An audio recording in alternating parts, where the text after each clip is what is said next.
Hi everyone, peace be upon you. My name is Amal. Welcome to my channel.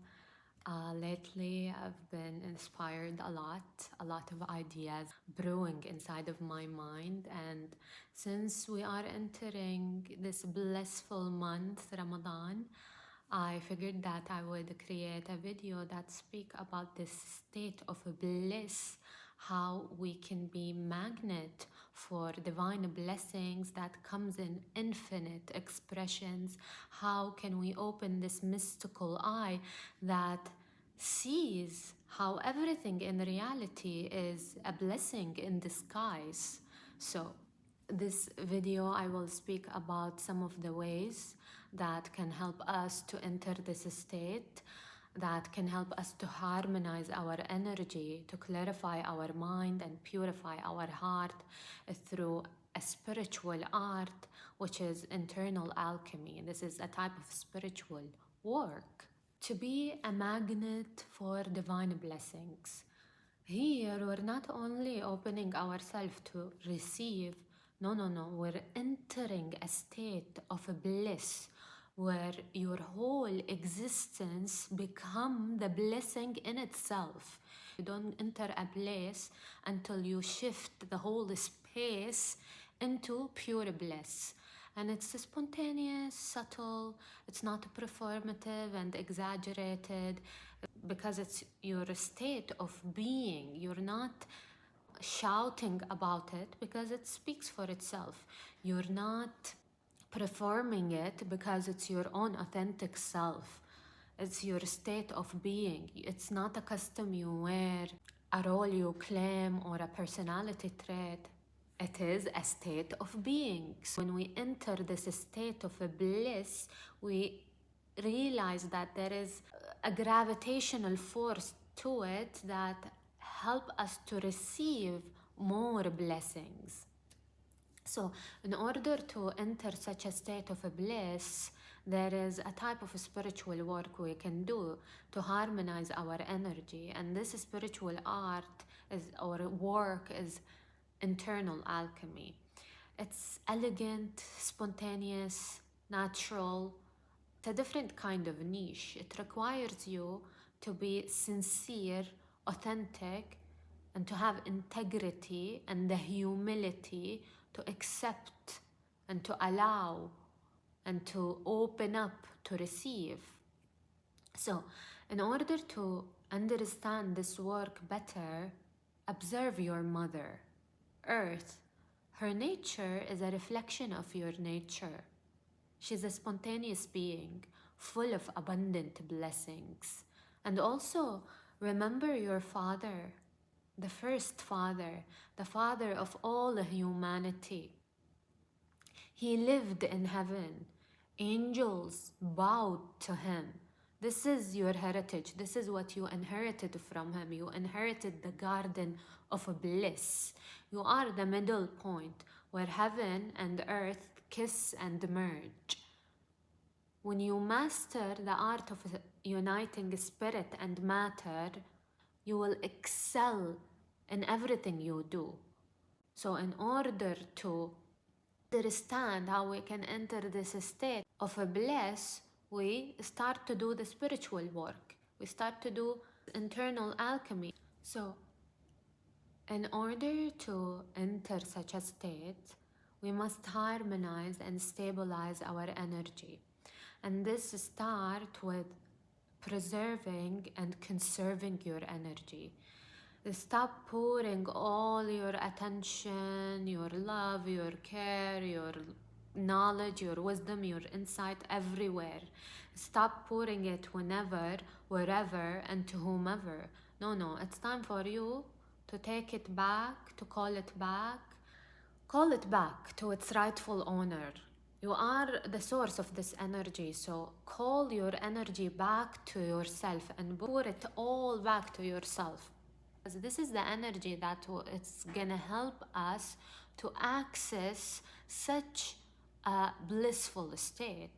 So when you call it back to yourself, you start to harmonize this energy and you start to stabilize it in order to crystallize this energy and actualize it.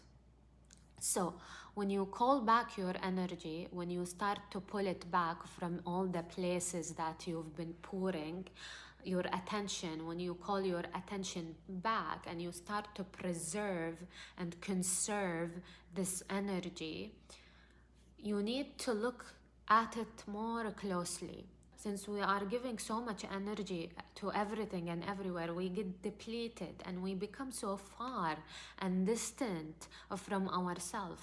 So we need to get closer. We need to be more intimate with ourselves. And you need to give a closer look in your inner world. This energy that you've been preserving and conserving, what is the condition or the environment of your inner world that is keeping this energy? Let's see what is inside of our mind, what is inside of our heart, what is the state of our inner world, and what is in the atmosphere of this inner world. And when we start to observe ourselves more closely, when I start to do that, I realized that I actually generate so much heat and I lean towards wetness, which means that my mind is constantly stirring with thoughts. I'm very imaginative, very creative, very passionate, but I can be scattered. I can get distracted. Also, this wetness makes you sensitive, open, emotional, but also you can be reactive. So when you generate so much heat and there is wetness inside of you, it's like you are constantly exercising, but that exercising happens internally. You know, when you exercise and your temperature rise, you start to sweat off. This is what happens to you when your inner state is in constant movement. So if your inner state is in constant movement, you need to cool it off through stillness, through calmness, through being more quiet, through concentration. You dry yourself out through that concentration. So observe your inner state more closely. If you are the opposite, if you feel that you are more rigid, dense, dry, practical, a little bit too intellectual, like you don't feel the spiritual, you need to do the opposite thing. You need to activate your imagination. You need to visualize more. You need to open up your senses to feel the subtle. So when we observe our inner state and we see where do we stand in this spectrum, do we generate heat? Are we in constant movement, or do we tend to be more dry, more rigid? Here, when we understand where we stand, we start to harmonize our energy. We start to think, oh, since I am more rigid, I'm gonna activate my imagination more. Since I'm dry, I'm gonna open my senses to feel more. If I'm extremely sensitive to the subtle, to everything, I need to still myself and cool it off with the stillness. And this is how we can harmonize our energy in order to crystallize it. In the process of a crystallization in general, it's like you're cooling off, you're freezing this energy, the knowledge you've been receiving, the wisdom, the love you have. You can have it like a crystallized light or like a lamp that you will carry that will help to illuminate the path as you walk towards this blissful state. In this process of preserving and conserving, you are like a hermit. You are internally, you are alone in this aloneness. It's like we are freezing and cooling ourselves to crystallize all the knowledge that we've been receiving, all the love that we have and we've been feeling. We crystallize it to make it like this magical precious stone that transmute everything into gold. So the first step that help us to enter such a blissful state is to preserve and conserve our energy. So when we preserve and conserve our energy and we start to harmonize it, we understand that there is an inner scale that exists within us that we can feel literally intuitively when we are off balance, when things are not in harmony, when things are not stable. We start to feel that, and it can literally help us to return into equilibrium, to return to that balance, and we start to understand what we need. Do we need more stillness, or do we need to activate ourselves more? Do we need to be dry, or do we need to be wet? It's like nature, tropical forest really, it needs a lot of rain for the trees to grow, but desert is the opposite. It's empty and vast. So we are like nature, literally. Just observe nature and observe how it moves, and then look closely at yourself and observe how your own unique nature move, and how can I balance it out, and how can I harmonize it. There is also, as we walk into this path to enter this state of bliss, need to be courageous enough to fully and completely confront ourselves, because we are entering a higher state of consciousness, which means it's very illuminating, and light is very exposing. If you cannot handle this exposing light, you cannot handle the amount and the greatness of this blissful state, of the bliss that you're gonna receive. You're not gonna receive it well if you are still closed off, if you need to work more on yourself, if you need to confront yourself.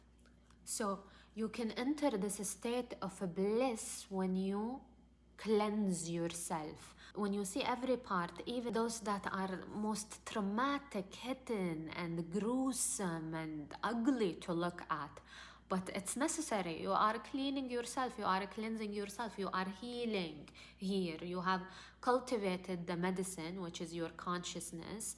You collected the essence of this medicine, and you preserve and conserved your energy in order to confront yourself, in order to cleanse yourself, so you can enter this state of bliss. So when we enter and confront ourselves and we see all these hidden, shadowy, kind of muddy parts, it can be triggering. In general, the truth at the beginning can be triggering and agitating. It can trigger your ego, but when we sit quietly with it, we start to realize it's actually tickling your heart, igniting this purifying fire and awakening the mystical eye that sees how everything in reality is a blessing in disguise. Even these hidden shadowy parts are teaching you how to heal. They are teaching you how to transmute things, to be more kind to yourself and to other people, to be more compassionate. When you are courageous enough to look at yourself and to confront yourself, you're gonna rise above all these muddy things to look at. Just like how the lotus flower blooms in the muckiest and muddiest swamp, you start to bloom and flourish from these things that you struggled from, that you suffered from. You start to open up yourself, just like a flower when it's open and it blooms, and it starts to produce this beautiful smell that attract the bees. This is what happens to you internally when you start to rise above all these things. When you confront yourself, you start to bloom, you start to flourish, you become like a flower that attract the blessings, that attract divine gifts. You start to have this gravitational force to yourself that naturally all the blessings get attracted to you. You become a magnet for these blessings. It's all about cleansing yourself, harmonizing your energy, preserving and conserving your energy. Here we start to realize there is this original magnet that exists within us. What is this true magnet that attract all these blessings and allow us to enter this state of bliss? It's not your physical beauty or intellectual brilliance, even though I don't reject the physical reality and I don't deny the intellect.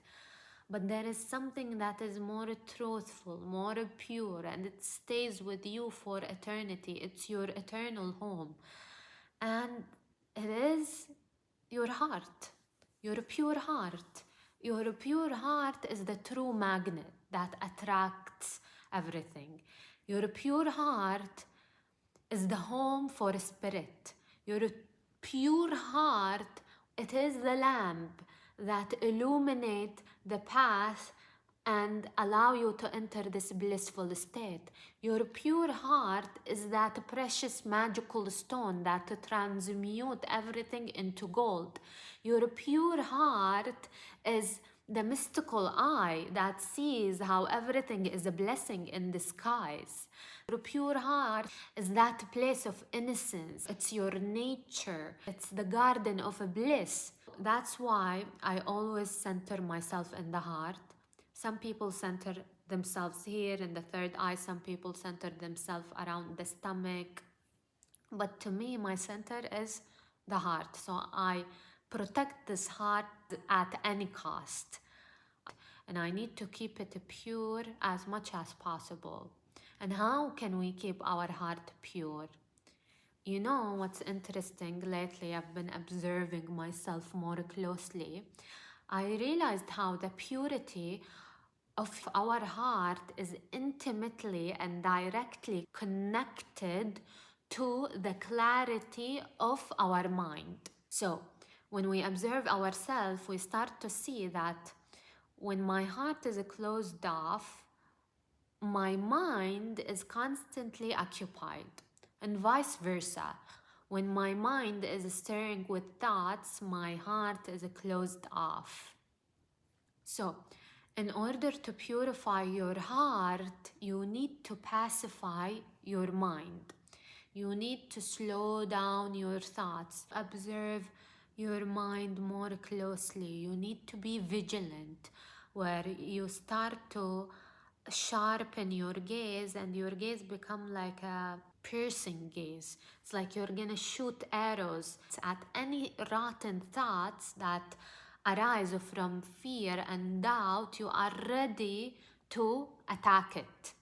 You are ready to watch it. It's like you are like an eagle that watches its prey. It's all about observing and watching and noticing.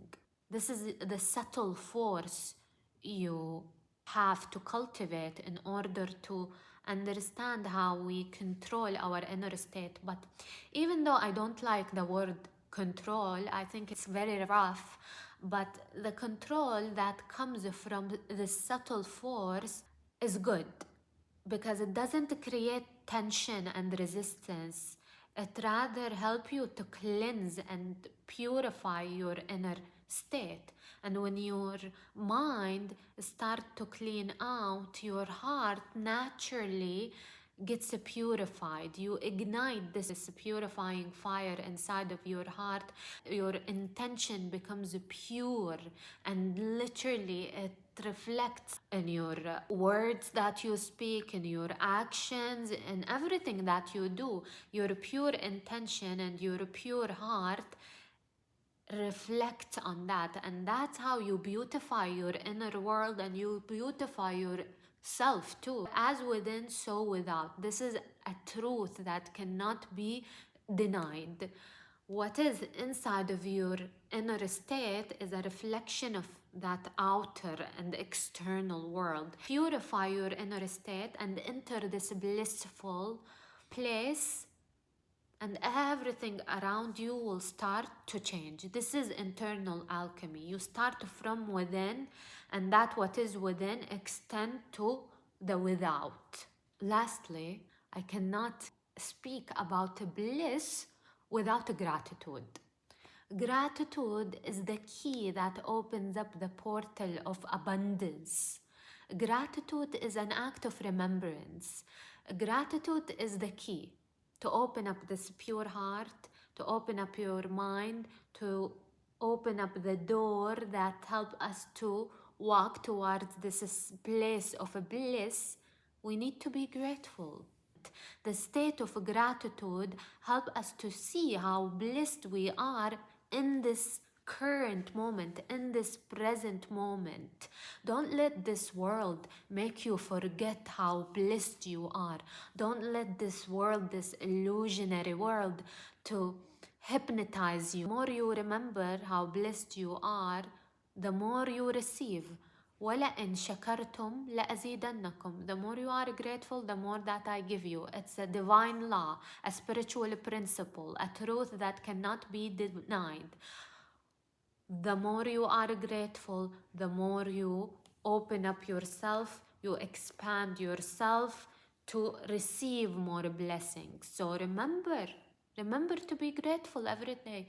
If you have an eye that you can see from, be grateful for it. If you have an ear that you can listen from, be grateful for it. You don't need to receive a car or a house or whatever to be grateful for these things. It's not always about the materialistic things. Sometimes we are blessed by spiritual gifts. We forget how blessed we are. We have a hand that can create things. I'm grateful for it. We have a heart that can feel things. I'm grateful for it. I have a lips that I can kiss my mother with. I'm grateful for it. I have a hand that I can pet my cat with. I'm grateful for it. So remember to be grateful. It's an act of remembrance. What will help you to return to this garden of bliss. So remember to always be grateful. Remember that everything in reality is a blessing in disguise, even the suffering, even the struggle. Be grateful for it. The more you're grateful for it, the more you see that in reality, it helped you to grow, to expand, and to evolve. So always, always, always, always, always be grateful. Ask and you shall receive. These words been echoing inside of my mind lately. Recently, I was talking with my mother about praying and receiving and opening ourselves to the blessings. And my mother told me something. It left me in awe. It was a hadith, the Prophet saying, which says that Allah is too shy to reject your prayers or your questions, or when you go to Allah and ask Him to give you something, Allah is too shy to reject you. Such a saying left me in awe, and I'm still baffled. You know, our mind sometimes doesn't get these things or these sayings because we would think like, oh, so many times I prayed but God didn't answer my prayer. But this is the mind that isn't ready to grasp such a reality. And also how God, the most magnificent, this greatness, the divine, Allah, name it what you want to name it, this power is too shy to reject my prayer. How is that even possible? When I heard this saying, I felt there was a butterfly inside of my stomach. It tickled my heart. Something inside of me screamed out loud and said, I believe, I believe, I believe, I believe. I believe, therefore I receive. How beautiful, how compassionate, how elegant, how sophisticated this God is. This is the God I worship. This is Allah, the one I worship. I worship this God that reminds me of myself. He is too shy to reject your prayer. How is that even possible? Just sit with this truth and be quiet and ask, and you shall receive. God will never reject you. God will never mock you and ridicule you. God will always answer you. This is a truth I experienced. When my mom told me this saying, I felt like I was falling in love all over again with this great power, with the divine. The divine will always bless you. Believe in that. You have to believe in order to receive. So get more close, more intimate, open up yourself to receive, enter this state of being, and you will start to see how everything in reality is a blessing in disguise. That's it for today's video. Hopefully whatever I said in here resonates with you. I pray that you will be showered by infinite blessings and infinite abundance. Peace be upon you.